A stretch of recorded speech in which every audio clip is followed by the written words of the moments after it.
Ex-Kepala Badan Pertanahan Nasional atau BPN Denpasar, TN meninggal seusai bunuh diri di Kejaksaan Tinggi Bali pada Senin 31 Agustus 2020 malam. Ia melakukan bunuh diri seusai diperiksa penyidik Kejati Bali dan hendak ditahan di Lapas Kerobokan. Ex-Kepala Badan Pertanahan Nasional atau BPN Denpasar, TN meninggal seusai bunuh diri di Kejaksaan Tinggi Bali pada Senin 31 Agustus 2020 malam. Ia melakukan bunuh diri seusai diperiksa penyidik Kejati Bali dan hendak ditahan di Lapas Kerobokan. Wakajati Bali Asep Mariono mengatakan korban bunuh diri di toilet Kejati Bali. Kejati Bali Mariono mengatakan ketika perjalanan ke mobil tahanan, TN izin ke toilet dan bunuh diri.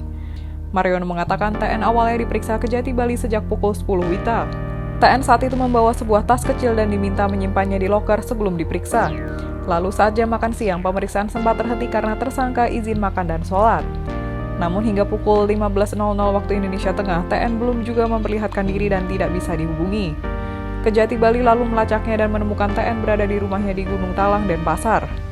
Ia dijemput dan dibawa ke Kejati untuk dilanjutkan pemeriksaan yang berlangsung hingga pukul 19.00 waktu Indonesia Tengah.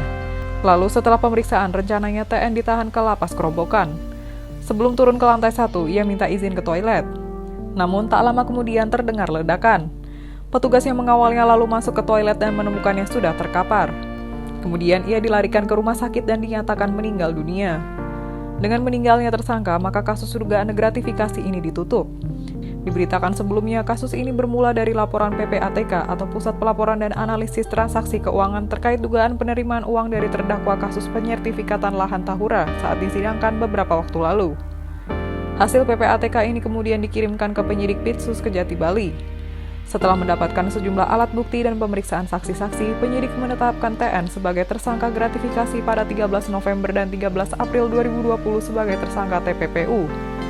TN diduga menerima gratifikasi tersebut saat masih menjabat sebagai Kepala BPN Denpasar mulai 2007 hingga 2011. Modusnya yakni memanfaatkan jabatannya untuk mendapatkan keuntungan dalam beberapa penerbitan sertifikat tanah.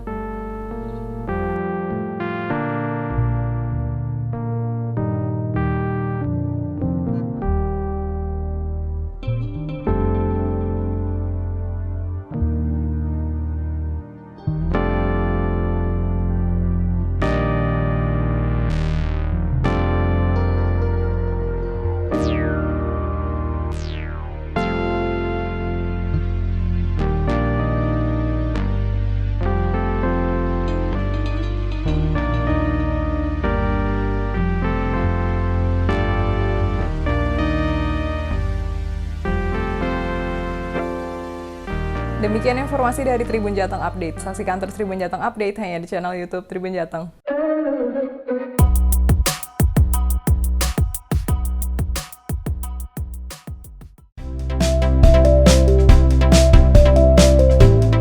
Jangan lupa subscribe ya.